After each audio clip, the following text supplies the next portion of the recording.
Media మిత్రులందరికీ నమస్కారాలు. క్రొత్తగా ఎన్నికైన 14వ లియో పాపు గారు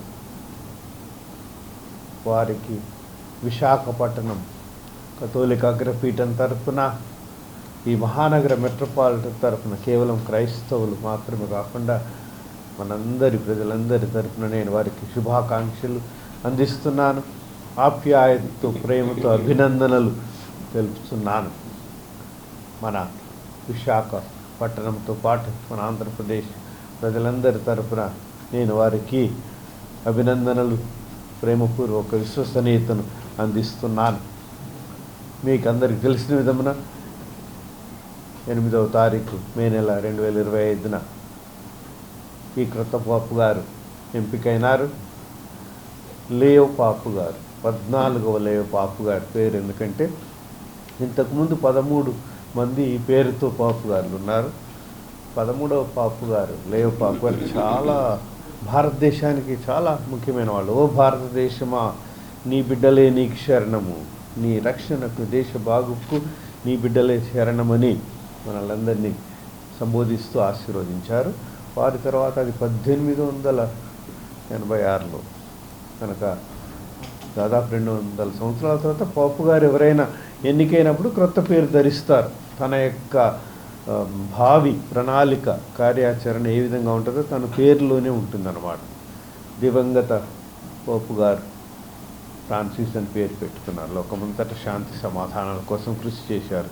వీరు పేదల పట్ల, అణగారిన వారి పట్ల ప్రత్యేక శ్రద్ధ వహించారు. వీరు అమెరికన్ సిటిజన్ కానీ మిషనరీగా దక్షిణ అమెరికాలోని పెరు దేశంలో చాలా సంవత్సరాలు పనిచేశారు, సేవలు అందించారు. అక్కడే 2015లో బిషప్గా అభిషేకించబడ్డారు. అంటే నా తర్వాత నేను 2013లో బిషప్గా అభిషేకించబడ్డాను. కానీ 2023లో కార్డినల్ అయినారు. కార్డినల్ అంటే పోపు గారిని ఎన్నుకునే వాళ్ళలో ఒక సభ్యుడు. ఇప్పుడు దాదాపు 135 మంది కూర్చొని వాటికన్ నగరంలో వారు ఈ పాపు గారిని 2 రోజులు ఓటింగ్ జరిపి, రహస్య ఓటింగే కనుక వారు ప్రార్థించి పరిశుద్ధాత్మ ప్రేరణతో ఈ పాపు గారిని ఎన్నుకున్నారు. వీరిలో గొప్పతనం ఏంటిదంటే అమెరికా నుంచే కాకుండా చాలా విశాల మనస్తత్వం, మానవత్వం. ప్రజలందరూ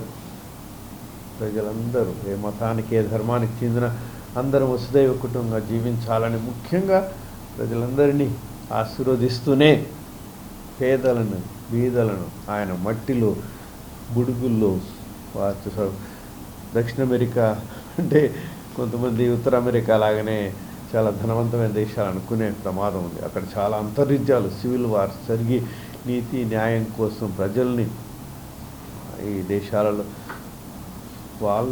వాళ్ళ సైనికులే, వాళ్ళ అధికారులే ప్రజల్ని చాలా కష్టాలకు గురి చేశారు. కొన్నిసార్లు పిట్టల్ని కాల్చినట్టు కాల్చినప్పుడు ఈ దేశాలలో పెరు నుంచి రావటం చాలా ఆనందం, ఆశీర్వాదం. కనుక నేను వారిని అభినందిస్తూనే వారు మన దేశం పట్ల ప్రత్యేక శ్రద్ధ వహిస్తారని ఆశిస్తున్నాను. మన దేశం విశాల దేశం. పోయిన ఫ్రాన్సిస్ పాపు గారు మన దేశం రావాలని ఆశించారు, అనేది నెరవేరలేదు. కనుక నేను ఈ పాపు గారిని దీవిస్తూ, ప్రార్థిస్తూ మన దేశం కూడా అన్ని మతాలను, ధర్మాలను ఆదరించే వాళ్ళని, మత సామరస్యంతో మనం జీవిస్తున్నాం. ప్రపంచంలో ఎక్కడ లేని విధంగా మన దేశంలోని అన్ని మతాలు, ధర్మాలు, భాషలు, సంస్కృతులు ఇవన్నీ ఉన్నాయి. కనుక ఈ గొప్ప దేశాన్ని దర్శిస్తారని, సారే హాస్యాన్ని మనం కూడా గర్విస్తాం. కనుక నేను ఈనాడు వారిని మనందరి తరఫున అభినందిస్తూ వారికి మేము ప్రార్థనలు, కథోలిక క్రైస్తవులు ప్రత్యేకముగా క్రైస్తవులందరూ కూడా పేతురు, మొట్టమొదటి పోపు గారు పేతురు. ఇప్పుడు ఈయన 267వ వారసుడు.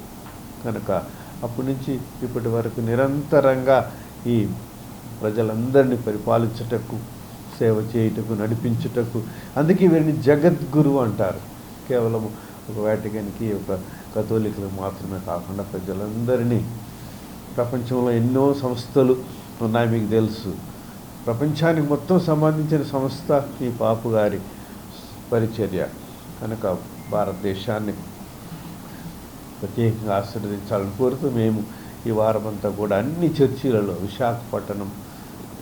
పట్టణంలో మాత్రమే కాకుండా అగ్రపీఠంలో ఆంధ్రప్రదేశ్ మొత్తం అందరి పీఠాధిపతులతో కలిసి మన విశాఖ మహానగరము మెట్రోపాలిటన్ మీకు తెలిసిందే సివిల్లో చర్చిలో కూడా ఇది మెట్రోపాలిటన్ ఆర్చ్ డైసెస్, తక్కినవన్నీ మన ఆంధ్రప్రదేశ్లో ఉన్న డైసెస్లన్నీ మామూలు డైసెస్ కనుక ఈ విధంగా పాపు గారు, తర్వాత కార్డినల్, తర్వాత బిషపుల్లో అగ్రపీఠాధిపతి అంటాం ఆర్చ్ బిషప్ కనుక ఆర్చ్ బిషప్గా నేను ప్రజలందరి తరఫున మన ఆంధ్రప్రదేశ్ తరఫున మీకు దీవెనలు అందిస్తూ మీడియా కవరేజ్ ఇచ్చి వీరి ఎంపిక ద్వారా ముఖ్యంగా పేదల మధ్యలో పనిచేసి పేదల కోసం కృషి చేసిన ఆయన మన దేశంలో ఇంకా చాలామందికి న్యాయం జరగాలి.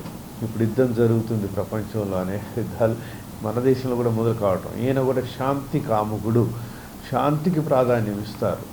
ఒకవైపు శాంతి, ప్రపంచం అంతటా మనమందరం కలిసిమెలిసి జీవించటానికి ఆయన కృషి చేస్తాడు. తర్వాత పేదలు బీదలు అణగారిన వారికి ముందుగా సత్యం, నీతి, న్యాయం అందాలని మేము కోరుకుంటూ పాపు గారికి మేము అభినందనలు తెలుపుతూ ఈరోజు శుభాకాంక్షలు.